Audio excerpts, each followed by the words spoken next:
இதாஜா நஸ்ருல்லாஹி இருக்குல்ல, இந்த அத்தியாயம் கூறுவது என்ன, இந்த வசனங்கள் நமக்கு சொல்லக்கூடியது என்ன, இத பத்தி நீங்க என்ன நினைக்கிறீங்க அப்படின்னு கேக்குறாங்க. கேட்கும்போது அந்த வசனத்தினுடைய பொருட்களை பார்க்கறாங்க. பொருளை வைத்து ஒரு சில சஹாபாக்கள் சொல்றாங்க, உமிர்னா நஹ்மதுல்லாஹ், நம்ம அல்லாஹ்வை புகழ வேண்டும் என்று இந்த அத்தியாயம் சொல்கிறது. வ நஸ்தக்ஃபிரஹு, அல்லாஹ்விடத்தில் நாம் பாவ மன்னிப்பு தேட வேண்டும் என்று அந்த வசனத்துல அதானே இருக்கு. இதாஜா நஸ்ருல்லாஹி வல் ஃபத்ஹ், அல்லாஹ்வுடைய உதவியும் வெற்றியும் வரும் பொழுது அல்லாஹ்வை நீங்கள் துதிப்பீராக, அவனிடம் பாவ மன்னிப்பு தேடுவீராக, இவ்வளவுதானே இருக்கு. அது அப்படியே சொல்கிறார்கள் சில பேர். நமக்கு வெற்றி கிடைக்கும் பொழுது, அல்லாஹ்வின் புறத்திலிருந்து நாம உதவிகள் செய்யப்படும் பொழுது அல்லாஹ்வை நம்ம துதிக்கணும், அல்லாஹ்விடத்தில் பாவ மன்னிப்பு தேடணும் என்று இந்த வசனம் சொல்கிறது அப்படிங்கிறாங்க சில பேர். இன்னொரு சில பேர் எதுவுமே சொல்லாம அமைதியா இருக்கிறாங்க. உடனே உமர் அவர்கள் இப்னு அப்பாஸ் கேட்கிறாங்க, கதாக்க தக்குலு இப்னு அப்பாஸ், இப்னு அப்பாஸ் அவர்களே, அப்பாஸின் மகனே, நீங்களும் இதே தான் சொல்றீங்களா அப்படின்னு கேட்கிறாங்க. அவர் சொல்றார், லா, இதை நான் சொல்லல.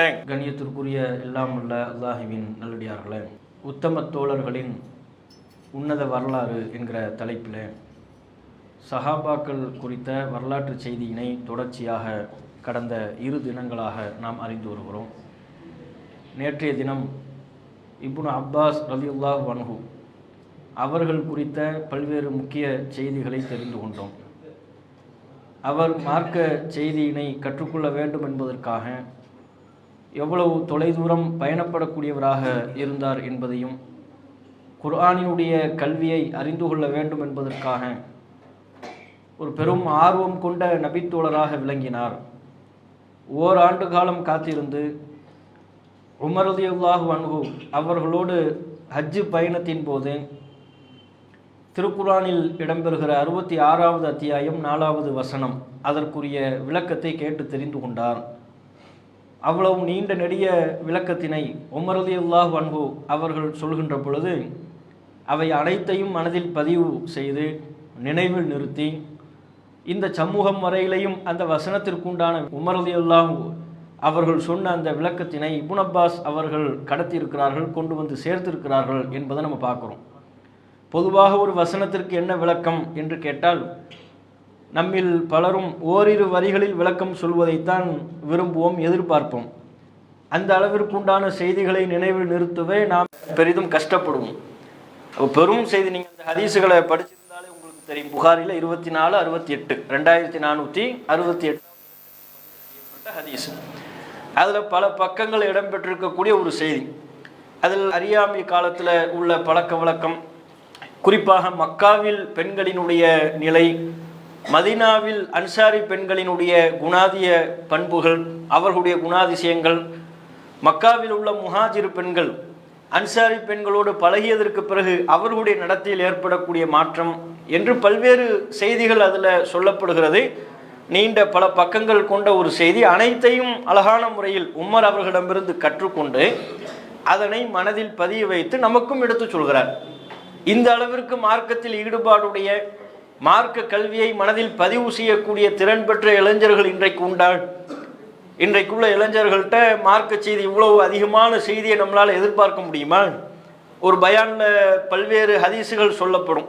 ஒரு ஜும்மா உரையில் ஒரு இளைஞர் அமர்ந்திருக்கிறார். ஜும்மா முடிச்சுட்டு வெளியே போகும்போது, இன்னைக்கு ஜும்மாவில் எத்தனை ஹதீஸுகள் சொன்னாங்கன்னு கேட்டால் அந்த இளைஞர் சொல்லக்கூடிய வகையில் இருக்கிறாரா? முதல் பயானை செவிமடுக்கிறாராங்கிறதே பெரிய விஷயம். ஜும்மாவிலேருந்து வெளியே போகும்போது எல்லாத்தையும் ஒரு மைக்கை கொடுத்து நீட்டணும், மைக்கை நீட்டி கேட்கணும். ஜும்மாவில் கேட்டிங்களா? ஆமாம் கேட்டோம். எத்தனை ஹதீஸுகள் சொன்னாங்க? இதையெல்லாம் என்கிட்ட கேட்காதீங்க. பயான்னு கேட்டோம், அவ்வளவுதான். இல்லை பயானில் என்ன சொன்னாங்க, என்ன தலைப்பில் பயான் நடந்துச்சு, இஸ்லாத்தை பற்றி சொன்னாங்க. இஸ்லாத்தை பற்றி தான் பேசிக்கிட்டு இருப்போம். வாரம் இந்து மதத்தை பற்றியும், ஒரு வாரம் கிறிஸ்தவ மதத்தை பற்றியும், தௌராத்து, இன்ஜீல், ஏனைய புராண இதிகாசங்கள், வேத, அவற்றை பற்றியா பேசிக்கிட்டு இருப்போம். இஸ்லாத்தை பற்றி தானே பேசுவோம். இஸ்லாத்தை பற்றி சொன்னாங்க, அதுக்கு மேலே கேட்காதீங்க அப்படின்ட்டுருவார். இல்லைங்க, இஸ்லாத்தில் என்னதாங்க சொன்னாங்க, ஒரு 2 குர்ஆன் வசனங்களை நினைவுபடுத்துங்க, ஹதீஸுகளை நினைவுபடுத்துங்கன்னு சொன்னால் அதையெல்லாம் கேட்காதீங்க. இஸ்லாத்தை பற்றி எல்லாமே நல்ல விதமாக சொன்னாங்க, அவ்வளோதான், விட்டுருங்க அப்படின்ட்டுருவார். அப்போ ஒரு ஜும்மாவில் ஒரு 20 நிமிஷம், அரை மணி நேரம் சொல்லப்படுகிற ஒரு சொற்பொழிவில் ஒரு சில 1-2 நபிமொழிகள் தான் அங்கே நமக்கு எடுத்து சொல்லப்படும். அவற்றை நினைவில் நிறுத்துவதற்கே இன்றைக்குள்ள தலைமுறை சிரமப்படுகிறார்கள், கஷ்டப்படுகிறார்கள். அவற்றை மனதில் பதிய வைத்து 4 பேருக்கு எடுத்து சொல்வதற்கு பெரிய அளவில் சிரமத்தை மேற்கொள்கிறார்கள். நினைவில் நிறுத்துவதே இல்லை, அத்தகைய வழக்கமே கிடையாது. ஒரு செய்தியை கேட்டால் கேட்டதோடு கடந்து விடுவார்கள். அதை 4 பேருக்கு எடுத்து சொல்லணும், அடுத்தடுத்த தலைமுறைக்கு அந்த மார்க்க செய்தியினை கடத்த வேண்டும் என்கிற அக்கறையோ உணர்வோ இன்றைக்குள்ள தலைமுறையினிடத்தில் கிடையாது. ஆனால் இப்னு அப்பாஸ் ரலியல்லாஹு அன்ஹு அவர்கள் அதற்கு நேர் எதிராக இன்றைக்குள்ள தலைமுறை இளைஞர்களுக்கு நேர் மாறான ஒரு முன்மாதிரி மிக்க இளைஞராக இருக்கிறார். அவ்வளவு செய்திகளை மனதில் பதிவு வைத்து நமக்கெல்லாம் எடுத்து சொல்கிறார்.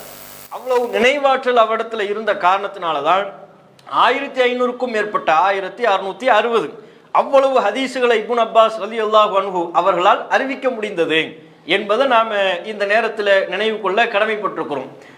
அவ்வளவு ஒரு மார்க்க சேதையாக இப்னு அப்பாஸ் அவர்கள் விளங்கிய காரணத்தினால தான் உமர் ரலியல்லாஹு அன்ஹு அவர்களுடைய ஆட்சி காலத்தின் போது இப்னு அப்பாஸ் அவர்களை தம்முடைய அவையில் மூத்த நபித்தோழர்கள் பங்கெடுக்கக்கூடிய அவையில் இப்னு அப்பாஸ் ரலியல்லாஹு அன்ஹு அவர்களுக்கும் ஒரு இடத்தை உமர் அவர்கள் ஒதுக்கியிருந்தார்கள். தம்முடைய ஆட்சி காலத்தில் ஏதேனும் பிரச்சனைகள் ஏற்பட்டாலும் மார்க்க தீர்ப்புகள் கேட்க வேண்டிய ஒரு சந்தர்ப்பம் ஏற்பட்டாலும் அஹ்லு ஷூரா என்று சொல்லப்படுகிற ஆலோசனை குழு என்று ஒவ்வொரு ஆட்சியாளர்களினுடைய காலகட்டத்திலையும் ஆலோசனை குழுன்னு ஒரு குழு இருக்கும். அவங்களிடத்துல மார்க்கம் சம்பந்தமான தீர்ப்புகளை கேட்பாங்க. இந்த பிரச்சனையை நாம் எப்படி அணுகலாம், இதற்கு குர்ஆன் அடிப்படையில் அல்லது நபிகள் நாயகத்தின் நடைமுறையின் அடிப்படையில் எப்படி தீர்ப்பு நம்ம சொல்லலாம், எவ்வாறு இந்த பிரச்சனையை தீர்க்கலாம் என்றெல்லாம் ஆலோசனை கேட்பாங்க. எல்லா ஆட்சியாளர்களும் அந்த பழக்கத்தை கொண்டிருந்தார்கள்.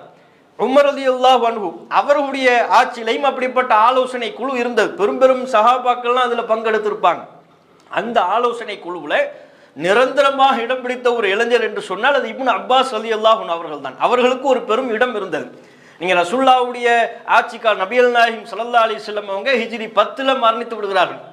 ஹிஜ்ரி 10 மரணிக்கிறாங்கன்னா அதுக்கப்புறம் 11 இருந்து ஒரு 2 வருஷம் ஹிஜ்ரி 13 வரையிலையும் தான் அபூபக்கர் அவர்களுடைய ஆட்சி காலம்.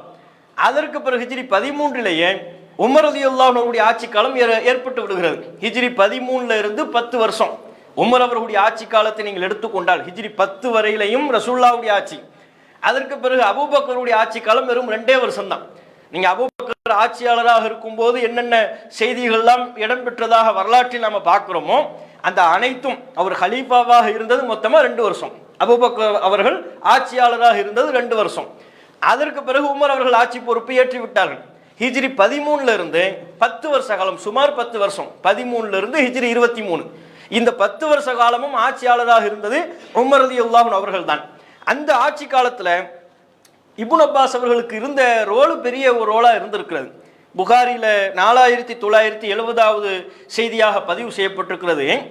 கான உமர் அவர்கள் யுதுகிலுனி மா அஷ்யாஹி பத்ரின், பத்ரில் கலந்து கொண்ட மூத்த நபித்தோழர்களோடு என்னையும் அவருடைய சபையில் அமரச் செய்வார்.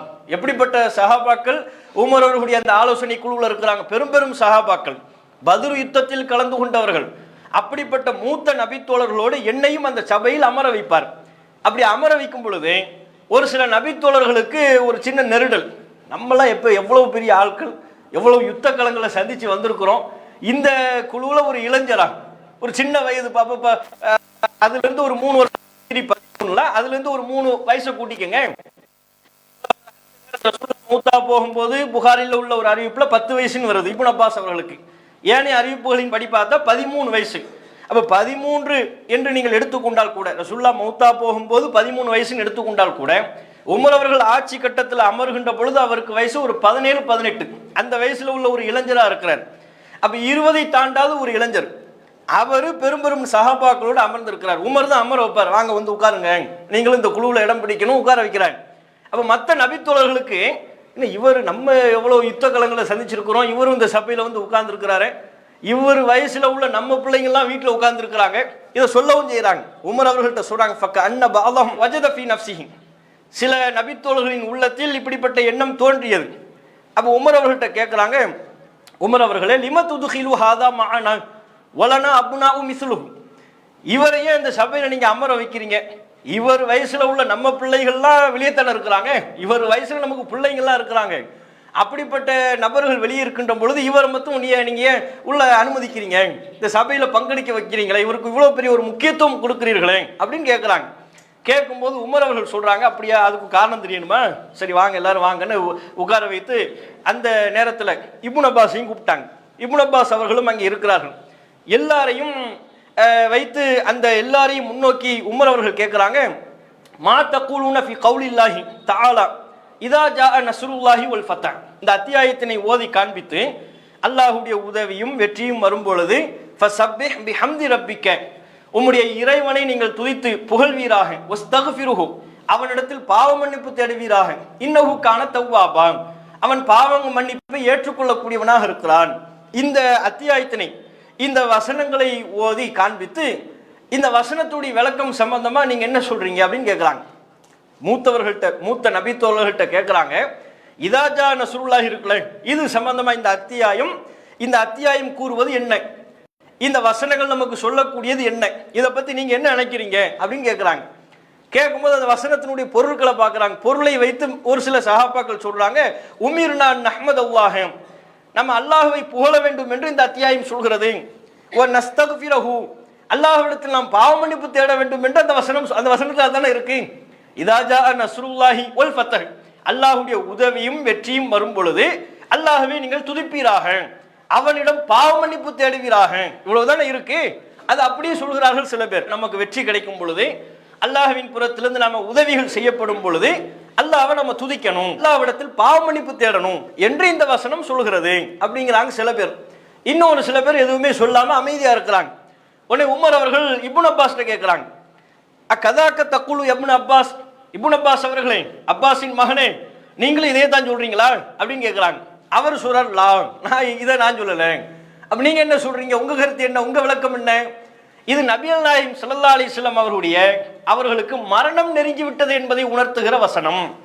அல்லாஹ்வுடைய உதவியும் வெற்றியும் வரும் பொழுது என்று சொன்னால், அல்லாஹ் நபிகள் நாயகத்திற்கு பல்வேறு வகையில உதவிகளை செய்து விட்டான், ரசூலுல்லாஹ்வுக்கு வெற்றியை அல்லாஹ் கொடுத்து விட்டான். இதெல்லாம் நடக்கும் பொழுது நீங்க அல்லாஹ்வை புகழணும்னு சொன்னா ரசூலுல்லாஹ்வுடைய தவணை நெருங்கி விட்டது, நபிகள் நாயகம் ஸல்லல்லாஹு அலைஹி வஸல்லம் அவர்களுக்கு மரணம் நெருங்கி விட்டது என்பதை குறித்த ஒரு அத்தியாயம், அது குறித்து நபிகள் நாயகத்திற்கு உணர்த்தக்கூடிய வசனங்கள் இது என்று இப்னு அப்பாஸ் அவங்க விளக்கம் கொடுக்குறாங்க. விளக்கம் கொடுத்த உடனே உமர் அவர்கள் சொல்கிறார்கள், மா அலமு மின்ஹா இல்லா மா தக்கூல், நீங்கள் அறிவதைத்தான் நானும் அறிந்து வைத்திருக்கிறேன். கரெக்ட். அந்த நேரத்தில் இந்த வசனம் அருளப்பட்ட நேரத்தில் உமர் அவர்கள்லாம் இருந்தாங்கல்ல, பெரும் மூத்த சஹாபாக்கள் தானே, அவங்களுக்கு தெரியும் இது ரசூலுல்லாஹ்வுடைய மரணத்தை சூசகமாக உணர்த்திய ஒரு அத்தியாயம். சரியா சொன்னீங்க, நீங்கள் அறிந்த இந்த விளக்கத்தினை தான் நானும் அறிகிறேன் அப்படிங்கிறாங்க. அப்ப சபையோருக்கு இந்த கேள்வியை கேட்டு அது இப்னு அப்பாஸ் அவர்களின் புறத்திலிருந்து ஒரு பதிலை பெறச் செய்து எதை உணர்த்துகிறார்கள்னா பாத்தீங்களா, இதுக்கு தான் அந்த சபையில் அவரை நான் உட்கார வச்சிருக்கிறேன். குர்ஆன் குறித்து உங்களுக்கு தெரியாத பல்வேறு கல்விகள் அவரிடத்தில் இருக்கிறது, குர்ஆன் வசனங்கள் குறித்து நமக்கெல்லாம் தெரியாத பல்வேறு விளக்கங்கள் இந்த இளைஞரிடம் இருக்கிறது, அதற்காகத்தான் நான் இவரை அமர வைத்திருக்கிறேன் என்பதை போன்று சூசகமா இந்த சம்பவத்தினூடாக ஏனைய நபித்தோழர்களுக்கு உமர் அவர்கள் உணர வைக்கிறாங்க. இது புகாரில 4970வது செய்தியாக பதிவு செய்யப்பட்டிருக்கிறது. அப்ப உமர் அவர்களுடைய சபையில தொடர்ச்சியாக இடம் பிடித்த ஒரு நபித்தோழராக இப்னு அப்பாஸ் அவங்க இருந்தாங்க. எந்த அளவுக்கு சொன்ன ஒரு சம்பவம், இன்னும் ஒரு சம்பவம் இடம்பெறுகிறது. முஸன்னஃப் அப்துர் ரஸாக் என்கிற நூல்ல 20368 அந்த இலக்கத்தில் பதிவு செய்யப்பட்டிருக்கிறது. உமர் அவர்கள் ஆட்சியாளராக இருக்கின்ற பொழுது சில மக்கள் ஆட்சியாளர்களை பார்ப்பதற்கு பல கிராமங்களில் இருந்து பலரும் வருவார்கள் அல்லவா, அப்படி ஒரு கூட்டம் ஒரு மக்கள் வருகிறார்கள். வருகின்ற பொழுது அவங்களிடத்துல மக்களை பற்றி, அந்த கிராமத்தில் உள்ள மக்களை பற்றி உமர் அவர்கள் விசாரிக்கிறாங்க. மக்கள் எப்படி இருக்கிறாங்க, உங்க ஊர்ல உள்ள மக்கள் நல்லா இருக்கிறாங்களா, எப்படி இருக்கிறாங்க அப்படின்னு விசாரிக்கிறாங்க. உடனே அந்த மக்கள் குறித்து அங்கே ஒரு செய்தி சொல்லப்படுகிறது. யா அமீரல் முஃமினீன், மோமின்களின் ஆட்சியாளரே, கரஅமினுஹுமுல் குர்ஆன கதா வ கதா, மக்கள்லாம் ரொம்ப நல்லா இருக்கிறாங்க, குர்ஆனை கற்றுக்கொள்வதில் அவ்வளோ வேகம் காட்டுறாங்க, அவ்வளோ வேகமா. ஏன்னா இஸ்லாம் எப்படி பரவுது, இஸ்லாத்தை பத்தி தெரிஞ்சுக்க ஆர்வம் காட்டுறாங்களா, இது எல்லாம் உள்ளடக்கிய ஒரு கேள்வி. அதனால ஆட்சியாளருக்கு உமர் அவர்களுக்கு அந்த மக்கள் பதில் சொல்றாங்க, மக்கள் ரொம்ப நல்லா இருக்கிறாங்க, குர்ஆனை கற்றுக்கொள்வதற்கு அவ்வளவு அவசரம் காட்டுகிறார்கள், அவ்வளவு வேகமா குர்ஆனை கற்றுக்கொள்கிறார்கள் அப்படிங்கிறாங்க. அந்த சபையில் இப்னு அப்பாஸும் இருக்கிறார்.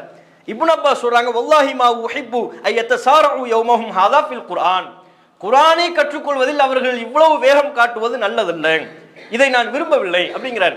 அவரை வைத்துக்கொண்டே அவர் அப்படி ஒரு பதிலை சொல்லும் பொழுது, தான் ஊர் மக்களை பற்றி சொல்லும் பொழுதே இப்னு அப்பாஸ் அவர்கள் குறுக்கிட்டு, குர்ஆனை கற்றுக்கொள்வதற்கு இவ்வளவு வேகம் காட்டலாமா, இது நல்லதில்லை, இதை நான் விரும்பவில்லை அப்படிங்கிறார். உமர் அவர்கள் நிறுத்து அப்படின்ட்டாங்க. இப்னு அப்பாஸை நோக்கி நிறுத்து, வாய மூடு என்பதை போன்ற ஒரு வாசகத்தை சொல்லிவிட்டார்கள். ஆட்சியாளர் உமர் அவர்கள் மேல இப்னு அப்பாஸ் அவர்களுக்கு இருக்கிற நேசம் அலாதியானது, அளவு கடந்த நேசம். அவரே உணர்கிறார். உமர் அவர்கள் தனக்கு ஒரு மிகப்பெரிய அந்தஸ்தை தந்திருக்கிறார், ஒரு மிகப்பெரிய அந்த சபையில ஒரு பெரிய இடத்தை தனக்கு தந்திருக்கிறார், தனக்கு ஒரு நெருக்கத்தை தந்திருக்கிறார் என்பதை உணர்ந்த ஒரு நபித்தோழர்.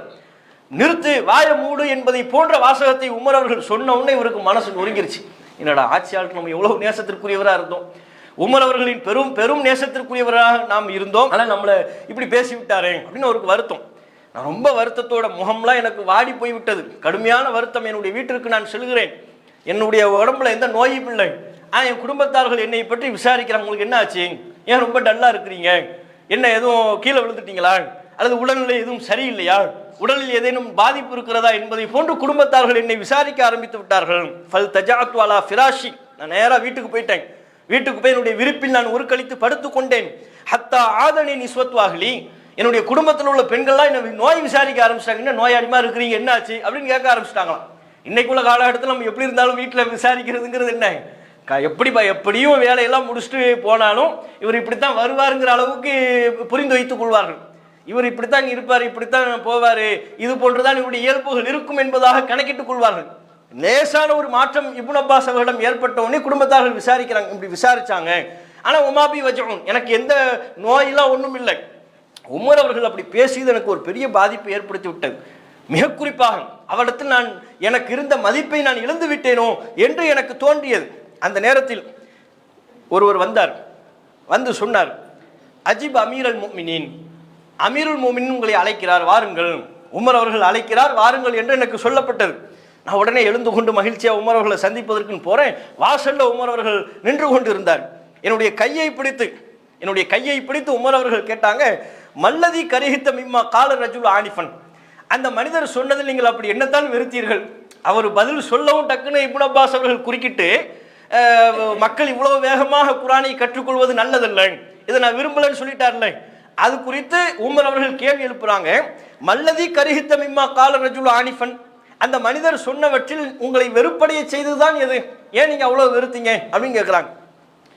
இப்னு அப்பாஸ் அவங்க பதில் சொல்றாங்க, யா அமீரல் முஃமினீன், முஃமின்களின் ஆட்சியாளரே, இன் குன்து அஸஅது ஃபஇன்னி அஸ்தக்ஃபிருல்லாஹ வ அதூபு இலைஹ், உங்களுக்கு நான் எதுவும் தவறாக நடந்திருந்தால் அல்லாஹ்விடத்தில் நான் மன்னிப்பு தரேன். ஃபர்ஸ்ட் ஆரம்பிக்கும் போது அவரு விசாரிக்கிறாரு, நீங்க என்ன அவர்கிட்ட வெறுக்கும்படியாக என்ன பார்த்தீங்க அப்படின்னு விசாரிக்கிறாங்க. ஆனால் இப்னு அப்பாஸ் அவங்க சொல்றாங்க, ஆட்சியாளரே உமர் அவர்களே, இன் குன்து அஸஅது ஃபஇன்னி அஸ்தக்ஃபிருல்லாஹ வ அதூபு இலைஹ், உங்களுக்கு நான் எதுவும் தவறாக நடந்திருந்தால், மதிப்பு குறைவாக நடந்திருந்தால் நான் அல்லாஹ்விடத்தில் மன்னிப்பு கேட்கிறேன், அல்லாஹ்விடத்தில் நான் திரும்புகிறேன். வ அன்சிலு ஹைஸு அஹ்பப்த, நீங்கள் எங்கு விரும்புகிறீர்களோ அந்த இடத்துல நான் இருந்து கொள். இனிமேல் சபைக்கு வரக்கூடாதுன்னு சொல்றீங்களா, நான் வரமாட்டேன். வேற எங்காவது ஊருக்கு போய் பிரச்சாரம் பண்ணி செய்யணும்னு சொல்றீங்களா, செய்து கொள்கிறேன். ஏன் உங்க மதிப்பை நான் இழந்துடக்கூடாது, உங்களுக்கு நான் தவறாக நடந்து விடக்கூடாது. மூத்த நபித்தோழர் அல்லவா, அந்த கண்ணியம் அவருடைய உள்ளத்தில் இருக்கிறது. வ அன்சிலு ஹைஸு அஹ்பப்த, நீங்கள் சொல்லும் வேலையை நான் செய்வேன், உங்களை பற்றி நான் எந்த விதமான கெட்ட வார்த்தையும் நான் பேசிவிட மாட்டேன், அப்படியான எண்ணம் என்னுடைய உள்ளத்தில் இல்லை அப்படின்னு சொல்லிட்டு சொல்லி கொண்டிருக்கும் போதே உமர் அவர்கள் திருப்பி கேட்குறாங்க, இந்த விஷயத்தை விடுப்பா, அவர் சொன்னதில் என்ன தப்பு அதை சொல்லுங்க அப்படின்ட்டார். இதல்ல, நான் இதை பற்றி நான் கேட்கல, அந்த நபர் சொன்னதில் உங்களை வெறுப்படைய செய்த விஷயம் எது அப்படின்ன உடனே இப்னு அப்பாஸ் அவங்க காரணம் சொல்றாங்க, இல்லை ஆட்சியாளர் அவர்களை, குர்ஆன் அவங்க வேக வேகமாக கற்றுக்கிறாருன்னு ரொம்ப பெருமையாக சொல்றாங்க. அப்படி வேக வேகமாக கற்றுக்கொள்ளக்கூடிய ஒரு நிலை ஏற்பட்டால் அவங்களுக்குள்ள போட்டி வரும், பொறாமை வரும், குர்ஆனை தப்பும் தவறுமாக தெரிந்து கொள்வார்கள். அது மக்கள் மத்தியில் பல்வேறு விதமான குழப்பங்களைத்தான் உருவாக்கும். அந்த குழப்பம் நல்லதல்ல என்கிற கருத்தில் தான் நான் அதை சொன்னேன். வேக வேகமாக கற்றுக்கொள்வது நல்ல விஷயம் அல்ல, அது பெருமைப்படத்தக்க விஷயம் அல்ல, அது குழப்பத்திற்கு வழிவகுக்கும். இன்னைக்கு நம்ம பார்க்குறோமா இல்லையா, ரமலான் வந்துருச்சுன்னா இரவு தொழுகையில் குர்ஆன் ஓதுறாங்க, அதிக பக்கங்கள் ஓத வேண்டும் என்று ஆசைப்படுகிறார்கள். அதிக பக்கம் ஓத வேண்டும் என்று ஆசைப்படுவது நல்லது, ஆனால் அதற்காக இரவு தொழுகையில் குர்ஆனை எப்படி ஓதுகிறார்கள், வேக வேகமாக சூப்பர் ஃபாஸ்ட் எக்ஸ்பிரஸ் ட்ரெயின்லாம் தோத்து போகிற அளவுக்கு என்ன ஓதுனாங்கன்னே தெரியாது. அல்ஹம்து சூரா மட்டும்தான் நமக்கு தெரியும், அல்ஹம்துலில்லாஹி ரப்பில் ஆலமீன் ரஹ்மான் ரஹீம் மாலிகி யௌமிddin இப்படின்னு ஓதுவாங்க, அது மட்டும் தான் நம்ம காதுக்கு வழங்கும். அதுக்கப்புறம் ஓதுறதுல என்ன ஓதுறாங்கன்னு யாருக்குமே தெரியாது. இன்றைக்கு இரவு தொழுகையில் என்ன ஓத, நம்ம பள்ளிவாசலில் நிறுத்தி நிதானமாக நம்ம ஓதணும், அது மக்களுக்கு தெரியும், புரிந்துவிடும். நீங்கள் ஏனைய பள்ளிகளில் சுன்னத்துல் ஜமாத் என்று தங்களை சொல்லிக் கொள்ளக்கூடியவர்களுடைய பள்ளிகளில் இரவு தொழுகையில் ஓதப்படுகிறது அல்லவா, 20 ரக்காத்து தொழுகிறார்கள், அதில் ஒரு நாளைக்கு 1.25 ஜுஸ், குர்ஆன் 30 பாகம் இருக்கிறது அல்லவா, அதில் 1.25 பாகம் ஓதி விடுவார்கள். அப்போ எவ்வளோ வேகமாக ஓதுவாங்கன்னு பாருங்கள். அவ்வளோ வேகமாக இன்றைக்கு எந்த அத்தியாயத்தினை ஓதினார்கள், இன்னைக்கு எந்த வசனத்தை ஓதினார்கள்னு பின்னால் தொழுத மக்கள்கிட்ட கேட்டு பாருங்க, ஒண்ணுமே தெரியாது. குர்ஆன் என்பது எதற்கு? அது அறிவுரையை சொல்வதற்குத்தானே. இமாம் என்ன ஓதுகிறார் என்பதை கவனிக்க வேண்டுமா இல்லையா? அப்ப நிறுத்தி நிதானமா ஓதுனா தானே தெரியும். அப்ப வேக வேகமா அதிகமா ஓத வேண்டும் என்கிற அந்த அந்த ஆசை அவர்களை தவறில் கொண்டு போய் நிறுத்துகிறதா? இதைத்தான் இப்னு அப்பாஸ் அவர்கள் வேறு விதமா சொல்றாங்க. குர்ஆனை கற்றுக்கொள்வதற்கு ரொம்ப போட்டி போட்டு அவங்க வேக வேகமா கற்றுக்கொள்கிறார்கள் அப்படிங்கிறது நல்லதில்லை. அது குழப்பத்துக்கு வழிவகுக்கும். ஆளாளுக்கு போட்டி போடுவாங்க, ஆளாளுக்கு ஒரு விளக்கத்தை சொல்லுவாங்க. அது மக்கள் மத்தியில் தேவையற்ற குழப்பத்தை உருவாக்கிவிடும், கருத்து வேறுபாடுகளை உருவாக்கிவிடும். அதைத்தான் நான் சொன்னேன் என்று சொல்கின்ற பொழுது உமர் அவர்கள் இப்னு அப்பாஸ் அவருடைய கருத்தை ஆமோதித்தார்கள் என்கிற செய்தியை, நீங்க சொல்றது சரிதான், கரெக்ட் அப்படின்னு சொன்னாங்கிற செய்தியை முசன்னஃப் அப்துல் ரஸாக்ல 20368வது இலக்கத்தில் பதிவு செய்யப்பட்டிருப்பதை பார்க்கணும். அப்ப இது எதை நமக்கு காட்டுகிறது என்று சொன்னால், இப்னு அப்பாஸ் ரலியல்லாஹு அன்ஹு அவர்கள் குர்ஆன் சம்பந்தமான ஒரு ஞானத்தை பெற்ற ஒரு நபித்தோழராகவும், உமர் அவர்களுடைய ஆட்சி காலத்தில் உமர் அவர்களோடு ஒரு மிகப்பெரிய நெருக்கத்தை கொண்டவராகும், அவருடைய ஆட்சியில ஆலோசனை சொல்லக்கூடிய நபர்களில் ஒருவராகவும் இடம் பிடித்திருக்கிறார். உமர் அவருடைய ஆட்சி தொடர்பான பல்வேறு நிகழ்வுகள்ல இப்னு அப்பாஸ் ரலியல்லாஹு அன்ஹு அவர்கள் பங்காற்றுகிறார்கள், இடம் பிடித்திருக்கிறார்கள் என்பதை நம்ம பார்க்கணும். அதே மாதிரி குர்ஆன்ல ஒரு நுணுக்கமான விஷயங்கள்லாம் கூட அவர் தெரிந்து வைத்திருக்கிற ஒரு நபரா இருக்கிறார். புகாரில 2684வது இலக்கத்தில் பதிவு செய்யப்படுகிறது. சயீத் இப்னு ஜுபைர் அவர் ஒரு தாபி, சஹாபாக்கள் காலத்தில் வாழ்ந்த ஒரு நபர். ரசூலுல்லாஹ் காலத்தில் வாழ்ந்தவர் கிடையாது, சஹாபாக்கள் காலத்தில் வாழ்ந்த நபர்களை தாபிஇ என்று நம்ம சொல்லுவோம். அவங்க காலத்திலே இப்னு அப்பாஸ் அவர்களுடைய மார்க்க கல்வி என்பது பிரசித்தி பெற்றது. அவங்களுக்குள்ள ஒரு மார்க்க ரீதியாக கருத்து வேறுபாடு ஏற்படுகிறது. ஏதாவது ஒரு வசனத்திற்கோ ஒரு ஹதீஸுக்கோ விளக்கம் தேவை என்று சொன்னால் நம்ம இப்னு அப்பாஸ்கிட்ட கேட்போம், அவருக்கு இது சம்பந்தமா ஏதாவது தெரியும், கண்டிப்பா இது சம்பந்தமா அவர் ஒரு செய்தியை சொல்வார் என்கிற அளவுக்கு அவங்க காலத்திலேயே அறியப்பட்ட நபித்தோழர்கள் காலத்திலேயும் அவர் ஒரு கல்வி கடல் என்று அறியப்பட்டவர். தாபீன்கள் காலத்திலையும் இப்னு அப்பாஸ் அவர்கள் ஒரு பெரும் கல்வி கடல் என்று அறியப்பட்டவர். இப்படியான செய்திகள் எல்லாம் சொன்னதுனால தான் உமர் அவர்கள் தமக்கு அருகாமையில் வைத்திருக்கவர்கிட்ட மார்க்க ஞானம் இருக்கிறது, வயசு குறைவாக இருந்தாலும் ஒரு இளைஞராக இருந்தாலும் மார்க்க ஞானம் இருக்கிறது, விசேஷ ஞானம் இவ்விடத்தில் இருக்கிறது. விசேஷ ஞானம்னா என்ன? குர்ஆன் சம்பந்தமான கல்வி ஞானம் இவ்விடத்தில் இருக்கிறது அப்படின்னு. அவருடைய தந்தை கூட ஒரு நேரத்தில், யாருடைய தந்தை? இப்னு அப்பாஸ் அவருடைய தந்தை அப்பாஸ் அவர்கள், அப்பாஸ் இப்னு அப்துல் முத்தலிப். அவங்க ஒரு முறை தன்னுடைய மகன் இப்னு அப்பாஸ் அவர்களை அழைத்து ஒரு அறிவுரை சொல்றாங்க. இது ஒரு வரலாற்று செய்தியாக தபுரானி என்கிற நூலில் பதிவு செய்யப்படுகிறது. தபுரானியில் 71-28 ஒரு வரலாற்று செய்தியாக பதிவு செய்யப்படுகிறது. அப்பாஸ் இப்னு அப்துல் முத்தலிப் இப்னு அப்பாஸ் அவங்களை அழைக்கிறாங்க, தன்னுடைய மகனை அழைக்கிறாங்க. ஐ புனைய, அருமை மகனே, இன்ன அமீருல் முஃமினீன் மோமின்களின் ஆட்சியாளராக இருக்கக்கூடிய உமர் அவர்கள் எதுஊக வயுக்ரிபுக வயஸ்தஷீருக மா அஸ்ஹாபி ரசூலில்லாஹ், தன்னுடைய சபைக்கு உம்மை அழைக்கின்றார், உம்மை தமக்கு நெருக்கமாக வைத்திருக்கிறார், மூத்த நபித்தோழர்களிடத்தில் ஆலோசனை செய்வதை போன்று உம்மிடத்திலும் ஆலோசனை செய்கிறார். உமர் அவர்கள்ட்ட இப்னு அப்பாஸ் அவர்களுக்கு இருக்கக்கூடிய அந்தஸ்து நினைவுபடுத்துகிறார். அருமை மகனே, உனக்கு உமர் கொடுத்திருக்கிற இடம் பெரிய இடம், பெரிய பெரிய மூத்த நபித்தோழர்கிட்ட அவர் எப்படி ஆலோசனை கேட்பாரோ அதுபோல் உங்களிடத்தில் கேட்கிறார். பெரிய நபித்தோழர்களுக்கு கொடுத்திருக்கிற சபையில் உங்களுக்கு இடம் கொடுத்திருக்கிறார், உங்களை பல்வேறு சிறப்பு அமர்வுகளுக்கு அழைக்கின்றார். ஆகவே அன்னி சலாச ஹிசால், எப்போதும் உங்களுடைய வாழ்க்கையில் நீங்கள் 3 விஷயத்தை நீங்கள் கடைபிடிக்கணும். இது மாதிரி கட்டத்தில் உங்களிடத்துல பண்புகளில் பெரிய அளவுக்கு மாற்றம் இருக்கணும். 3 பண்புகளை நீங்கள் எப்போதும் கடைபிடிக்க வேண்டும். நீங்கள் அல்லாஹுவை பயந்து கொண்டு எந்த நேரத்திலையும் பொய் பேசி விடாதீர்கள். ஆட்சி பொறுப்புல இருக்கிறீங்க, ஆட்சியாளர்களோடு நெருக்கமாக இருக்கிறீங்க, பொய் உங்களிடத்தில் வரக்கூடாது, பொய் பேசிடாதீங்க. ஒலா துஃப்ஷியன்ன லஹு சிர்ரன், ஆட்சி ரீதியாக உங்களுக்கு ஏதேனும் ரகசியம் சொல்லப்படுமையானால் அந்த ரகசியத்தை எப்போதும் வெளிப்படுத்தி விடாதீர்கள். தந்தையாக இருந்தாலும் சரி, ஏன்டையும் சொல்லிடாதீங்க, ரகசியத்தை நீங்கள் வெளிப்படுத்தி விடாதீர்கள். ஒலா தக்தாபன்ன இந்தஹு அஹதன், அவர் முன்னிலையில் யாரை பற்றியும் புறம் பேசி விடாதீர்கள். ஆட்சி அங்கே போய் உமர் அவர்கள்ட்ட போய் நின்று கொண்டு இவரை தெரியுமா, அவரை தெரியுமா, அவர் பார்த்த வேலை தெரியுமா, இவர் பார்த்த வேலை தெரியுமாலாம் பேசி இந்த புறம் பேசுறதுலாம் இருக்கக்கூடாது. ரகசியத்தை வெளிப்படுத்தி விடக்கூடாது. 3 முத்தான அறிவுரைகளை சொல்கிறார். எந்த நேரத்திலையும் பொய் வந்து விடக்கூடாது. ஆட்சி ரீதியாக உங்களுக்கு சொல்லப்படுகிற அமானிதங்களை நீங்கள் பேண வேண்டும். ரகசியத்தை நீங்கள் வெளிப்படுத்தி விடக்கூடாது. அது ஆட்சியாளர்களுக்கு மத்தியில் புறம் பேசி விடக்கூடாது. தேவையில்லாமல் அந்த சபைகளில் அடுத்த நபர்களை பற்றி நீங்கள் பேசிக் கொண்டிருக்காதீர்கள். ஏன்னா இளைஞருங்கிறதுனால, வயசு கம்மியில அனுபவம் குறைந்து விடக்கூடாது என்பதற்காக அவருடைய தந்தை அவரை பக்குவப்படுத்துகிறார். சபைக்கு ஏற்றவாறு நீங்கள் சபைக்கு ஏற்றவாறுனா அது பெரிய ஒரு சபை, ஒரு முக்கியமான ஒரு சபை. அந்த சபையினுடைய கண்ணிய குறைவாக நீங்கள் ஒருபோதும் நடந்துவிடக் கூடாது என்கிற அறிவுரையை சொல்கிறார். அப்படி அறிவுரையை சொல்லும் பொழுது இப்னு அப்பாஸ் அவங்க தான் என்னுடைய தந்தை என்னை அழைத்து இந்த அறிவுரை சொன்னார்னு தன்னுடைய தோழர் ஒருத்தட்ட சொல்றாரு. அப்போ தோழர் சொல்றாரு, குல்லு வாஹிதத்தின் ஹைரும் மின் அல்ஃப். இப்னு அப்பாஸ் அவர்கள் உங்களுடைய தந்தை சொன்ன இந்த அறிவுரையெல்லாம் ஒன்னொன்னும் 1000 ரூபாயை விட பெருமானம் உள்ளதாயிற்றே, 1000 திருகத்தை விட இது ரொம்ப மேலானது. ஒரு தகப்பனார் தன் பிள்ளைக்கு 1000 ரூபாய் கொடுக்கறதை விட இது பெருசாச்சே அப்படிங்கிறார். அதுக்கு இப்னு அப்பாஸ் அவங்க மறுத்து, என்ன 1000ங்கிற 10,000 10,000 விட குல்லு வாஹிதத்தின் ஹைரும் மின் அஷரத்தி ஆலாப். என்னுடைய தந்தை எனக்கு அந்த நேரத்தில் சொன்ன அறிவுரைகள் ஒவ்வொன்றும் எந்த ஒரு தந்தையும் தன் மகனுக்கு பிள்ளைக்கு 10,000 ரூபாய் கொடுப்பதை விடவும் பெருமானம் உள்ளது, மதிப்பு மிக்கது. காசு பணம் என்ன, காசு பணம் என்னுடைய தந்தை சொன்ன இந்த அறிவுரைக்கு ஈடாகுமா? எவ்வளவு முக்கியமான அறிவுரை அப்படிங்கிறார். பொதுவாக இன்றைக்குள்ள காலகட்டத்தில் பிள்ளைகளுக்கு பிடிக்காதது எது? அறிவுரை தான். தகப்பன்மார்கள் பிள்ளையை கூப்பிட்டு இப்படி இருந்துக்க, அப்படி அப்படி செய்யாது, இதை செய்யாதுன்னு அறிவுரை சொல்றதான் பிடிக்காது. எது அவங்க விரும்புவாங்க?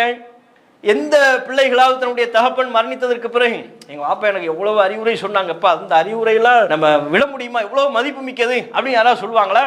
எண்ணத்தை விட்டு போனாரு, அந்த அந்த சின்ன வீட்டை விட்டு போனாரு, அந்த வீட்டில் பார்த்தா பிரித்தோம்னா எனக்கு 10,000 கூட தேரலை, என்ன நமக்குன்னு என்ன சேர்த்து வச்சாரு, சொத்து சேர்த்து வச்சாரு, எனக்குன்னு என்ன பங்கு தந்தார், இப்படி குறைப்பட்டுக் கொள்வார்கள்.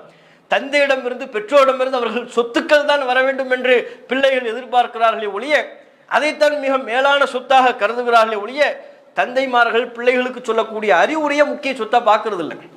அறிவுரை ரொம்ப முக்கியமானதில்லை, அதுதானே பண்படுத்துது. அதைத்தானே சொல்றாரு, ரகசியத்தையெல்லாம் வெளிப்படுத்திடக்கூடாது. ஆட்சியாளர்கள் அவங்க உங்களுக்கு சொல்லக்கூடிய ரகசியத்தை தந்தையாக என்னிடத்துல கூட நீங்க சொல்லக்கூடாது, யார்ட்டையும் சொல்லக்கூடாதுங்கிறாங்க. இப்படி யாராவது இருப்போமா? ரகசியம்னு சொன்னாலே நீங்க ஒரு விஷயத்த சொல்லுங்க, அவருக்கு மண்டையில் என்ன அன்னைக்கு நைட்டு தூக்கமே வராது. இன்னைக்கு ஒரு ரகசியம் அப்படின்னு ஒரு விஷயத்த சொல்லிட்டோம் நீங்களே, ஆஹா ரகசியம் சொல்லிட்டாங்களே, இப்போ 10 பேர்ட்ட சொல்லி ஆகணுமே, யார்ட்டையாவது சொன்னா தானே நிம்மதியா இருக்கும். ரகசியம்னு சொன்னதுக்கு அப்புறம் தான் 4 பேர்ட்ட போய் சொல்லுவார். சாதாரணமா சொல்லிட்டா கூட சொல்லவே மாட்டார், கண்டுக்கவே மாட்டார், காது கொடுத்து கூட கேட்க மாட்டார். ஒரு ரகசியம் சொல்கிறேன் அப்படின்னு சொல்லுங்க, அதுக்கப்புறம் தான் அது உள்வாங்கி 10 பேர்ட்ட போய் சொல்லிக்கிட்டு இருப்பாங்க. அதே மாதிரி யாராவது ஒரு நபர்கிட்ட போய் ஒரு விஷயத்தை பற்றி கேட்பாங்க, இல்லைங்க அது ரகசியம்னு சொன்னோம்னா அதோடு விடுறது கிடையாது, விட்டுறணும். அதான் இஸ்லாமிய பண்பு. ரகசியம்னு ஒரு விஷயம் குறித்து சொல்லப்பட்டு விட்டால் அதோடு விட்டு விட வேண்டும், அவரை போய் தொந்தரவு பண்ணக்கூடாது. அதுக்கப்புறம் தான் பாய் என்ன செய்வார், நேரம் இஃப்தார் முடிச்சுட்டு டீ கடை கூட்டு போவார்.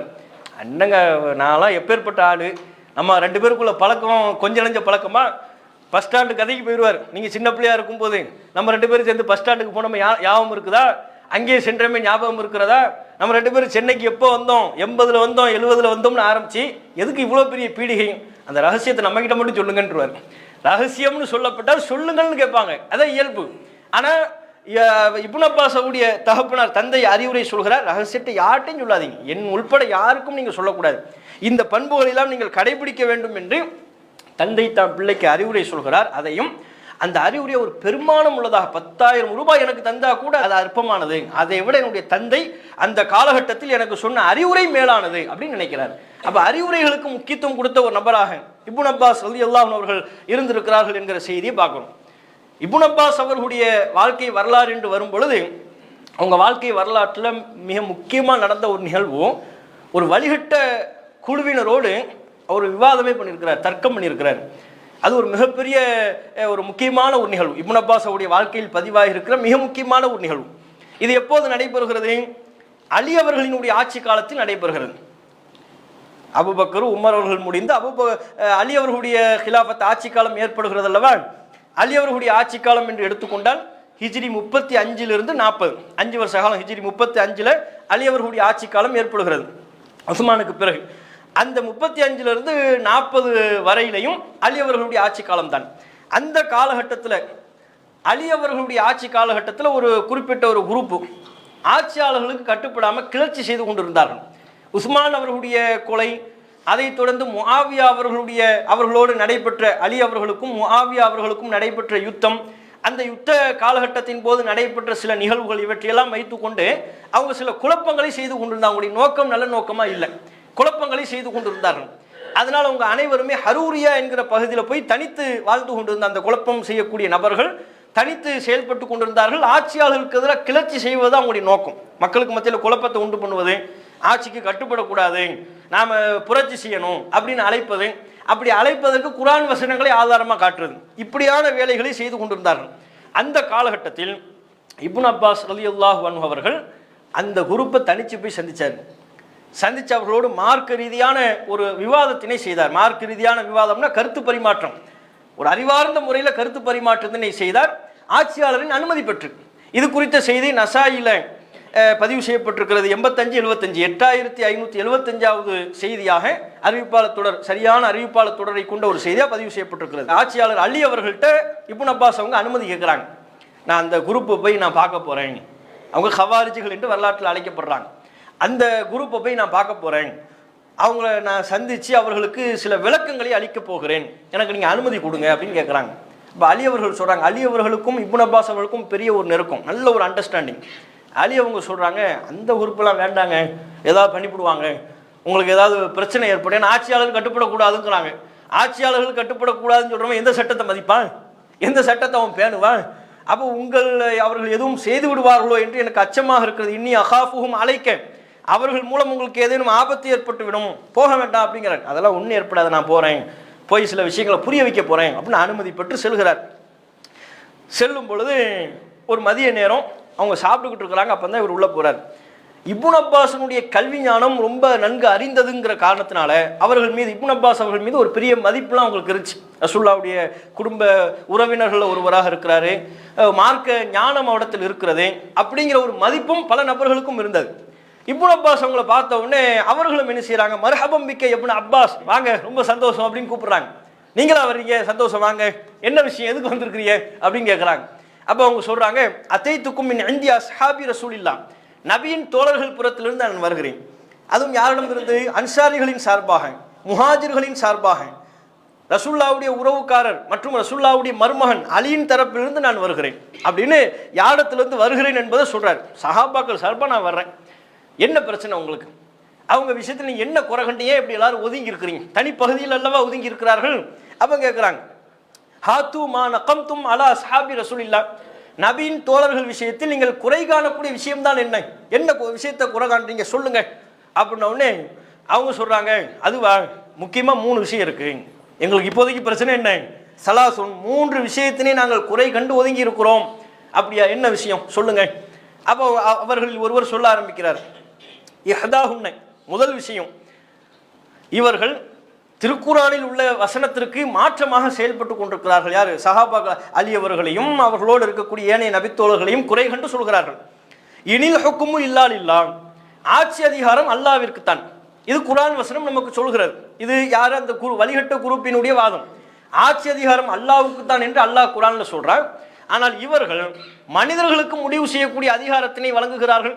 அலி அவர்களை சுட்டி காட்டி சொல்றாங்க, அலி அவர்கள் ஒப்பந்தத்திற்குண்டான ஒரு சமாதான பேச்சுவார்த்தைக்கு நபித்தோழர்களை ஏற்படுத்தி கொண்டு, முஆவியா தரப்பிலையும் அலி அவர்கள் தரப்பிலையும் சில நபர்களை, சில மனிதர்களை ஏற்படுத்தி கொண்டு ஒரு சமாதான ஒப்பந்தம் மேற்கொள்ளப்பட்டது. அப்போ அந்த சமாதான ஒப்பந்தத்துக்கு எப்படி மனிதர்கள் கையில் எப்படி அதிகாரம் போகலாம், மனிதர்கள் எப்படி முடிவு செய்யலாம், ஆட்சி அதிகாரம்லாம் அல்லாஹ்வுக்குள்ள, இவர்கள் அதிகாரத்தை கையில் எடுத்துக் கொள்கிறார்கள், இது சரியில்லை, நாங்கள் இது குறை காணக்கூடிய முதல் விஷயம் அப்படிங்கிறாங்க. சரி, அடுத்து என்ன? அம்ம சானியத்து, இரண்டாவது நாங்கள் குறை காணக்கூடிய விஷயம், ஃபைனஹு காத்தலக், அலி அவர்கள் யுத்தம் செய்தார் முஆவியா அவர்களோடும். அதே போல முஆவியா அவர்களோடு செய்த யுத்தம் சிஃபின் யுத்தம் என்று சொல்லப்படுகிறது வரலாற்றில். ஆயிஷா ரலியல்லாஹு அன்ஹா அவர்களோடு ஒரு யுத்தம் நடைபெற்றது, ஒட்டக போர், ஜமல் யுத்தம் என்று சொல்லப்படுகிறது. அப்போ இவங்களோட எல்லாம் யுத்தம் செய்தார்கள் அல்லவா. ஃபைனஹு காத்தல வலம் யஸ்பி, யுத்தம் செய்து யாரையுமே சிறைப்பிடிக்கவில்லை. வலம் யகுனம், அவர்களுடைய பொருட்களை கனிமத்து பொருளாக, போரில் கிடைத்த வெற்றி பொருட்களாக இவர்கள் கைப்பற்றவில்லை, அவருடைய பொருட்களை கைப்பற்றவில்லை, அவங்களை சிறைப்பிடிக்கவும் இல்லை. யாரோடு யுத்தம் செய்தார்களோ அவர்களை சிறைப்பிடிக்கவும் இல்லை, அவர்களுடைய பொருளையும் எடுத்துக்கொள்ளவில்லையே. அப்ப இன்கானு குஃபாரன் லக்கது ஹல்ல சிபாகும், அவர்கள் இறை மறுப்பாளர்கள் என்று இருக்குமே ஆனால் அவர்களை சிறைப்படுத்துவது தகும். வலையின்கானு முஃமினீன், அவர்கள் மூமின்களாக இருப்பார்களே ஆனால் மா ஹல்ல சிபாகும், அவர்களை சிறைப்படுத்துவது தகாது. ஒலா கித்தாலும், சிறைப்படுத்துவது மட்டுமல்ல யுத்தம் செய்வதே கூடாதுல்ல. அவங்க நீங்க மூமின்கள் அல்லங்கிற கோணத்தில் யுத்தம் செய்திருப்பீர்களே ஆனால் சிறைப்பிடித்திருக்க வேண்டும். சிறைப்பிடிக்கவில்லை என்றால் அவர்களோட யுத்தமே செய்திருக்க கூடாது. மூமின்கள் அல்ல, மூமின்கள் அவங்களாம் இறை மறுப்பாளர்கள் அல்ல, அவங்களாம் மூமின்கள் என்கிற எண்ணத்தில் நீங்கள் இருந்திருப்பீர்களே ஆனால் அவர்களோடு யுத்தமே செய்திருக்க கூடாது. யுத்தமும் செய்கிறீங்க ஆனால் அவர்களை சிறைப்பிடிக்க மாட்டேங்கிறீங்க, இது ஒரு முரண்பாடா இருக்கேன். இது எங்களுடைய இரண்டாவது குற்றச்சாட்டு. அப்ப இப்னு அப்பாஸ் அவங்க சொல்றாங்க, ஹாதிஹி சிம்தானி, இது 2 விஷயம். ஃபமஸ் சாலிசா, மொத்தம் 3ன்னு சொன்னீங்க, 3வது விஷயம் அதை சொல்லுங்க அப்படின்னு கேட்கிறாரு. 3வது விஷயம் என்னவென்றால், அலி அவர்களுக்கும் முஆவியா அவர்களுக்கும் யுத்தம் ஏற்பட்ட பொழுது அதுக்குரிய ஒரு சமாதான ஒப்பந்தம் செய்யப்பட்டதல்லவா, அந்த ஒப்பந்தத்துல அமீருல் முஃமினீன் அப்படின்னு சொல்லி எழுதப்பட்டது. மூமின்களின் ஆட்சியாளர் அலியின் தரப்பிலிருந்து செய்யப்படுகிற ஒப்பந்தம் என்று எழுதப்பட்டது. மூமின்களின் ஆட்சியாளர் என்கிற வார்த்தையை அலிக்குமார் அந்த நேரத்தில் சொல்லப்பட்ட பொழுது அதை அளித்தார். அதெல்லாம் இந்த செய்தியிலே வருகிறது. அது அளிக்கணும்னு ஒரு கோரிக்கை வருகிறது. அலி அவர்கள் அந்த கோரிக்கையை ஏற்றுக்கொண்டு மூமின்களின் ஆட்சியாளர்ங்கிற வார்த்தையை அளிச்சிட்டார். வெறும் அலி அவர்கள் செய்து கொள்ளும் ஒப்பந்தம் என்று மாத்திரம் வருகிறது. அப்போ அதை முன்னிட்டு இந்த குரூப் கேட்குறாங்க, இப்படியாக அந்த வார்த்தையை அழிக்க வேண்டும் என்கிற கோரிக்கை வந்த போது அலி அவர்கள் அதை உடனே ஏற்றுக்கிட்டார். இப்போ அழிச்சிட்டாரு. அப்போ அழிச்சிட்டாருன்னு சொன்னால் அவர் ஃபஹு அமீருல் காஃபிரின், மூமின்களின் ஆட்சியாளர் இல்லையா? அப்போ இறை மறுப்பாளர்களின் ஆட்சியாளரா? இதுதான் எங்களுக்குள்ள குற்றச்சாட்டு அப்படின்னு சொல்லி சொல்றாங்க. வேற எதுவும் இருக்கா அப்படின்னு யார் இப்னு அப்பாஸ் கேட்குறாங்க. வேற எதுவும் இருக்கா? இன்னைக்கெல்லாம் நம்ம கிட்ட இப்படி மார்க் ரீதியாக ஒரு 3 கேள்வி கேட்டான்னு வைங்க, வேற எதுவும் கேள்வி இருக்கான்னு கேட்போம். இந்த கேள்வியே பெருசா இருக்குப்பா, இதுக்கே நான் ஒரு 10 நாள் பார்க்கணும், வரலாற்று செய்திகளெல்லாம் புரட்டணும், பல பேர்கிட்ட கேட்கணும். நீ கேட்ட கேள்வி சாதாரண கேள்வி இல்லை, பெரும் அறிஞர்கள் சொல்லக்கூடிய கேள்வி. அது ஹதீஸ் கலையெல்லாம் கரைச்சு குடிச்சா தான் சொல்ல முடியும். நீ போயிட்டு இது ஒரு 2 மாசம் கழிச்சு வான்ட்டுவார். 2 மாசம் கழிச்சு வா, அதுக்கப்புறம் இதுக்கெல்லாம் நம்ம பதில் சொல்லிக்கலாம் அப்படி நாம சொல்லுவோம். நம்முடைய ஞானம், மார்க்க ஞானம் அப்படிப்பட்டதா இருக்கும். ஆனா இப்னு அப்பாஸுடைய மார்க்க ஞானம் விசாலமானது. இது சம்பந்தமா எல்லா செய்திகளையும் அவர் அறிந்து வைத்திருந்த காரணத்தினால வேற எதுவும் இருக்கா? இல்லை வேற எதுவும் இல்லை. ஹஸ்புனா ஹதா, முதல் இதுக்கு பதில் சொல்லுங்க போதும், இதுதான் எங்களுக்கு பிரதானம், இது சொல்லுங்க. அப்போ இப்னு அப்பாஸ் அவங்க பீடிகை போடுறாங்க. சரி, இப்போ நீங்க சொன்ன இந்த குற்றச்சாட்டுக்கு நான் குர்ஆனிலிருந்து பதில் சொன்னால் நீங்கள் அதனை ஏற்றுக்கொள்வீர்களா? நபியின் நடைமுறையிலிருந்து பதில் சொன்னால் நீங்கள் திருந்து விடுவீர்களா? என்னுடைய கருத்தை ஏற்றுக்கொண்டு என் கருத்தின் பக்கம் நீங்கள் வந்து விடுவீர்களா? உங்கள் பழைய பிடிவாதத்தை விட்டு விடுவீர்களா அப்படின்னு கேட்குறாங்க. விட்டுருவோம், குர்ஆனிலிருந்து சொன்னீங்கன்னா ஓகே தான். ஏன்னா எந்த வழிகட்ட குரூப்பும் மக்களை வழிகட்ட கொள்கை நோக்கி அழைக்கும் பொழுது குர்ஆனைத்தான் அவர்கள் ஆதாரமாக காட்டுவாங்க. சமாதி வழிபாட்டாளர்கள் சமாதியை வழிபட வேண்டும், தர்காவை வழிபட வேண்டும் என்பதற்கு எதை ஆதாரமாக காட்டுறாங்க? குர்ஆன் சொல்லுது, ரசூல்லா சொன்னாங்க அப்படிதான் ஆதாரம் காட்டுறாங்க. நம்ம ரசூல்லா தடுத்திருக்கிறாங்கன்னு ஹதீசுகளை ஆதாரம் காட்டினா கூட அதுக்கு மாற்று வியாக்கியானம் கொடுப்பாங்க. அப்போ எந்த ஒரு வழிகட்ட குரூப்பும் அப்படியான ஒரு சிந்தனை ஓட்டத்தில் தான் இருப்பார்கள். அவங்களும் அப்படித்தான் சொல்றாங்க. குர்ஆன்லேருந்து சொன்னீங்கன்னா ஓகே தான், ரசூல்லாவுடைய நடைமுறையிலேருந்து பதில் சொன்னீங்கன்னா எங்கள் கருத்தை நாங்கள் மாற்றிக்குவோம் அப்படிங்கிறாங்க. இப்னு அப்பாஸ் அவங்க சொல்ல ஆரம்பிக்கிறாங்க. சரி, உங்களுடைய முதல் விஷயத்தை எடுத்துக்கொள்வோம். மனிதர்களுக்கு எந்த விதமான அதிகாரமும் இல்லை, அல்லாஹ்வுக்கு தான் அதிகாரம். ஆனால் அலி அவர்கள் இன்னும் ஏனைய நபித்தோழர்கள் போர் நிறுத்தத்திற்கு மனிதர்களுக்கு அதிகாரத்தை கொடுத்துட்டாங்க அப்படின்னு நீங்கள் சொல்கிறீங்க. நீங்கள் குர்ஆன் வசனத்தை படிச்சிருக்கிறீங்களா? அல்லாஹ் அதில் சொல்கிறான், ஒரு வசனத்தை ஓதி காட்டுறா, யா அய்யுஹல்லதீன ஆமனு, ஈமான் கொண்டோரே, லா தக்துலு ஸைத, நீங்கள் வஅன்தும் ஹுரும், இஹ்ராம் அணிந்த நிலையில் வேட்டை பிராணிகளை நீங்கள் வேட்டையாடக்கூடாது. இஹ்ராம் அணிந்த நிலையில வேட்டையாடுறது தடை. அப்ப அல்லாஹ் சொல்கிறான், ஈமான் கொண்டோரே, லா தக்துலு ஸைத வஅன்தும் ஹுரும், இஹ்ராம் அணிந்திருக்கிற நிலையில் வேட்டை பிராணிகளை நீங்கள் கொன்று விடாதீர்கள், வேட்டையாடி விடாதீர்கள். ஒமன் கத்தலஹு மின்கும், மீறி உங்களில் யாரும் வேட்டை பிராணியை வேட்டையாடி விட்டால், முத்தஅம்மிதன், வேண்டுமென்றே நீங்கள் கொலை செய்து விட்டால், அந்த பிராணியை வேட்டையாடி விட்டால், வஜஸாஉ மிஸ்லு மா கத்தல மினன் நஅமி, அதுக்குண்டான பரிகாரம் என்னவென்றால், கால்நடையில் எவற்றை அவர் வேட்டையாடினாரோ அது போன்ற ஒரு பிராணியை அவர் பலி கொடுக்க வேண்டும். அதான் பரிகாரம். எந்த பிராணியை வேட்டையாடினாரோ அது அப்படியே பலி கொடுக்கணும். இப்போ ஒரு ஒட்டகத்தை வேட்டையாடி விட்டார் என்று சொன்னால், எந்த சைஸில் ஒட்டகத்தை வேட்டையாடினாரோ அதே சைஸில் ஒரு ஒட்டகத்தை அவர் பலி கொடுக்கணும். அதன் இறைச்சி ஏழைகளுக்கு விநியோகம் செய்யணும். ஒரு ஆட்டை அவர் பலி கொடுத்து விட்டால், வேட்டையாடி விட்டால், ஒரு மாட்டை வேட்டையாடி விட்டாலும், எஹ்ராம்ல எந்த பிராணியை அவர் வேட்டையாடினாலும் சரி, ஒரு முயலை வேட்டையாடினால் கூட எந்த சைஸ்ல முயலை வேட்டையாடினாரோ அதே சைஸ்ல உள்ள ஒரு பிராணியை பலி கொடுக்கணும். இப்படியாக மார்க்கத்தில் சட்டம் சொல்லப்படுகிறது. அப்ப குர்ஆன் அல்லாஹ் சொல்றான், ஃபஜஸாஉ மிஸ்லு மா கத்தல மினன் நஅமி, இதற்குண்டான பரிகாரமாவது அவர் கால்நடையில் எவற்றை வேட்டையாடினாரோ அது போன்ற பிராணியை அவர் பலி கொடுப்பதாகும். யஹ்குமு பிஹி தவா அத்லின் மின்கும், அது போன்றதா இல்லையாங்கிறத இப்ப யார் முடிவு செய்யறது? அல்லாஹ் நிபந்தனை இடும் பொழுது அதை போன்றதை கொடுக்கணும்ட்டான். எந்த பிராணியை வேட்டையாடினாரோ அது போன்றதை பலி கொடுக்க வேண்டும். இப்ப அது போன்றதா இல்லையாங்கிறத யார் முடிவு செய்யணும்? முடிவு செய்யற அதிகாரத்தை அல்லாஹ் மனிதர்களுக்கு கொடுக்குறான். குர்ஆன்ல இடம்பெறுகிறது, யஹ்குமு பிஹி, இதனை தீர்ப்பளிப்பார், தவா அத்லின் மின்கும், உங்களில் உள்ள நீதவான்கள் அதனை தீர்ப்பளிக்க வேண்டும். இப்ப இஹ்ராம் அணிந்த நிலையில வேட்டைக்கு போயிட்டார், ஒரு மானை வேட்டையாடிட்டார். இப்ப இவர் பலி கொடுக்கணும்ல, வேட்டையாடப்பட்ட மான் எந்த சைஸில் இருக்குன்னு பார்க்கணும். நீதமான ஒரு 2 பேர் அதை பார்க்கணும். நீங்கள் இதே சைஸில் உள்ள மானை நீங்கள் பலி கொடுங்க, இதை ஏழைகளுக்கு கொடுங்க அப்படின்னு சொல்லணும். எந்த ஒட்டகத்தை அவர் வேட்டையாடி விட்டாரோ அதே சைஸில் உள்ள ஒட்டகமா இல்லையா என்பதை மனிதர்கள் தான் தீர்ப்பளிக்கணும். நீதவான்கள் அதனை தீர்ப்பளிக்க வேண்டும். இது 5வது அத்தியாயம் 95வது வசனத்தில் இடம்பெறுகிறது. இதை சொல்லி காட்டி பார்த்தீங்களா, ஒரு ஒட்டகமாக இருந்தாலும் ஒரு முயலாக இருந்தால் கூட அந்த முயல் என்ன, அதனுடைய சைஸ் என்ன, அதுக்கு எப்படிப்பட்ட ஒரு பரிகாரத்தை கொடுக்க வேண்டும் என்பதை மனிதர்கள் தீர்ப்பளிக்கலாம் என்றால், மனிதர்களின் ரத்தம் நிறுத்தப்படுவதற்கு மனிதர்கள் தீர்ப்பளிக்க கூடாதா? இந்த வசனத்தை வச்சு சட்டம் சொல்லிட்டாரு. அல்லாஹ் மனிதர்களுக்கு தீர்ப்பளிக்கிற அதிகாரத்தை கொடுக்குறான்ல. எஹ்ராம் அணிந்திருக்கிற பொழுது வேட்டையாடக்கூடாது சட்டம். வேட்டையாடி விட்டால் அதே பிராணியை பலி கொடுக்க வேண்டும், இது சட்டம். அது அதே பிராணியா இல்லையா என்பதை மனிதர்கள் தீர்ப்பளிப்பார்கள் என்று அல்லாஹ் தீர்ப்பளிக்கிற அதிகாரத்தை மனிதர்கள் கொடுத்துட்டான். இந்த விவகாரத்தில், ஒரு முயல் விவகாரத்தில் மனிதர்கள் தீர்ப்பளிக்கலாம் என்றால், மனிதர்களின் ரத்தம் நிறுத்தப்படக்கூடிய யுத்த சமாதான விஷயத்தில் மனிதர்கள் தீர்ப்பளிக்க கூடாதா? அதை நீங்கள் குறை காணுகிறீர்களா அப்படின்னு இப்னு அப்பாஸ் கேள்வி எழுப்பிட்டார். அதோடு நிறுத்தலை, இன்னும் சொல்றாரு. நான் இன்னொரு வசனத்தை உங்களுக்கு சொல்கிறேன். 4வது அத்தியாயம் 35வது வசனம், அதை எடுத்து ஓதுறாரு. குடும்ப விஷயத்தை பற்றி அல்லாஹ் சொல்லிட்டு வரும்பொழுது, ஒயின் ஹிஃப்தும் ஷிகாக பைனிஹிமா ஃபபஅஸு ஹக்கமம் மின் அஹ்லிஹி வ ஹக்கமம் மின் அஹ்லிஹா. கணவன் மனைவி உங்கள் இருவருக்கு மத்தியில் பிரச்சனை இருக்குமையானால், ரெண்டு பேரும் பிரிவை நீங்கள் அஞ்சுவீர்களானால், ஃபபஅஸு ஹக்கமம் மின் அஹ்லிஹி, அந்த ஆண் தரப்பிலிருந்து ஒரு நீதிபதியை நீங்க கூப்பிடுங்க. வ ஹக்கமம் மின் அஹ்லிஹா, பெண் தரப்பிலிருந்தும் ஒரு நீதிபதியை கூப்பிடுங்க. அவங்க ரெண்டு பேர் பேசி சமாதானம் உண்டாக்கட்டும் அப்படின்னு அல்லாஹ் சொல்றான். குடும்ப விஷயத்துல கணவனுக்கும் மனைவிக்கும் மத்தியில் கருத்து வேறுபாடு பிரச்சனை ஏற்படும் பொழுது என்னென்ன ஸ்டெப்பு கடைபிடிக்கணும் என்று குர்ஆன் நமக்கு வழிகாட்டுது. அதுல ஒரு வழிகாட்டு நடைமுறை என்ன? கணவன் தரப்பிலிருந்து ஒரு ஆள், மனைவி தரப்பிலிருந்து ஒரு ஆள், ரெண்டு பேரும் உட்கார்ந்து அவங்களுக்குள்ள ஒரு சமாதானத்தை ஏற்படுத்தட்டும், ஒரு சுமூகத்தை ஏற்படுத்தட்டும் நல்லா சொல்றோம். இந்த வசனத்தை ஓதி காட்டி விட்டு இப்னு அப்பாஸ் கேட்குறாங்க, கணவனுக்கும் மனைவிக்கும் சண்டை, அதை சமாதானப்படுத்துற அதிகாரத்தை அல்லாஹ் மனிதர்களுக்கு கொடுக்குறாங்க.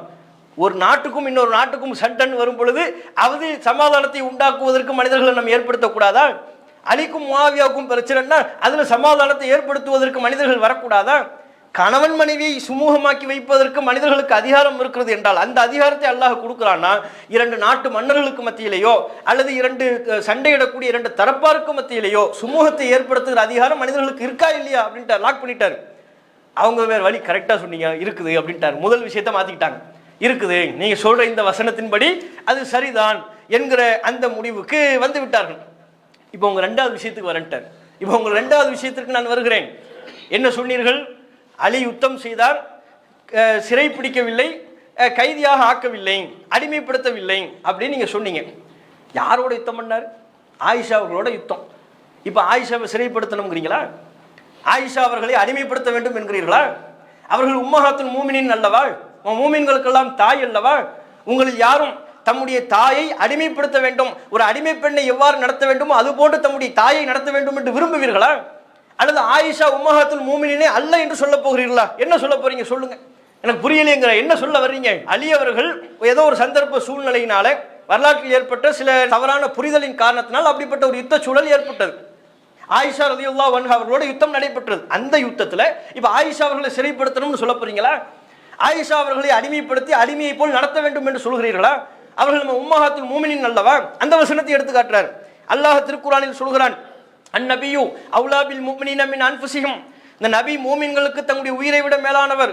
வ அஸ்வாஜுஹு உம்மஹாத்துஹும், இந்த நபியின் மனைவிமார்கள் மூமின்களுக்கு தாய், தாய் போன்றவர் அல்லாஹ் சொல்லியிருக்கிறானே. இப்போ நீங்க தாய் போன்றவர்கள் இந்த வசனத்தை மறுக்க போறீங்களா? சொல்லுங்க, என்ன சொல்ல போறீங்கன்னு கேட்குறாங்க. சரிதான், உம்மஹாத்துல் மூமின் அவங்கள சிறைப்படுத்துவது தகுதி அல்ல, அவங்கள அடிமையாக நடத்தக்கூடாது அப்படின்னு சொல்லிட்டாங்க. மூன்றாவது விஷயம், அமீருல் மோமினின்ங்கிறத அழிச்சிட்டாருங்கிறீங்க. நீங்கள் என்ன ஹுதைபியா உடன்படிக்கை உங்களுக்கு தெரியாதான்ட்டார். ஹுதைபியா நமக்கே சொல்லும்போது ஹுதைபியா உடன்படிக்கை ஞாபகம் வந்திருக்கும் நிறைய பேருக்கு. ஹுதைபியா உடன்படிக்கை உங்களுக்கு தெரியாதா? நபியல் நாஹிம் அவர்கள் ஹுதைபியா உடன்படிக்கையின் போது இறை மறுப்பாளர்கிட்ட ஒப்பந்தம் போட்டார். எப்படி ஒப்பந்தத்தை ஆரம்பித்தார்கள்? மின் முஹம்மதின் ரசூல் இல்லா, அல்லாஹ்வின் தூதராகிய முஹம்மதின் தரப்பிலிருந்து எழுதப்படுகிற கடிதமாவது, இப்படி தான் வாசகம் துவங்குது. உடனே இறை மறுப்பாளர்கள் மறுத்துட்டாங்க. என்ன அல்லாஹ்வின் தூதருங்கிறீங்க? அதையத்தான் உங்களுக்கு எங்களுக்கு என்ன பிரச்சனை?